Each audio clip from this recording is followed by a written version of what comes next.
নমস্কাৰ গুলি গুলি কাপোৰ দেখাই দিওঁ ৰ'বা আজি মানে ইমান ঠাণ্ডা গতিকে মই মানে চেলৱাৰে পিন্ধি আহিলোঁ যি আছে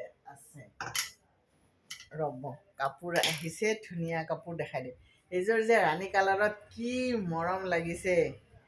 এইযোৰ ৰাণী কালাৰৰ আপোনাক যদি কাপোৰযোৰ লাগে এইযোৰ আপুনি ধুনীয়াকৈ ল'ব পাৰে মোৰ মানে ফেভাৰেট এই কালাৰ কি ভাল পাওঁ আৰু ৰাণী কালাৰত মোৰ কেইযোৰ কাপোৰ আছে নুসুধিব আৰু ইমান ভাল পাওঁ ৰাণী কালাৰ মানে আৰু ৰাণী কালাৰ পিন্ধিলে এই কালাৰটো মুখত আহি যায়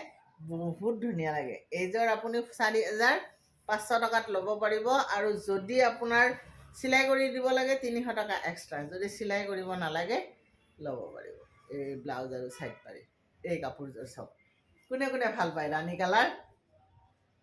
আৰু কিছুমান আকৌ এই বয়সত পিন্ধিব নোৱাৰে আৰু সেইদিনা কি জানে এই ৰাণী কালাৰত পাটৰ কাপোৰ এযোৰ মই জোৰণত পিন্ধি গৈছিলোঁ তাৰপিছত এগৰাকী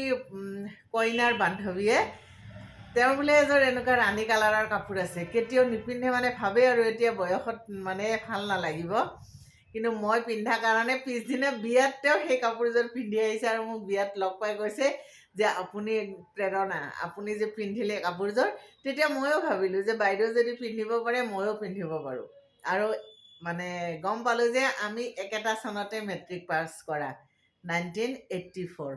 আমি 84ত মেট্ৰিক পাছ গতিকে আমি ৰাণী পিন্ধি দিলোঁ ৰাণী জিন্দাবাদ যদি লাগে ক'ব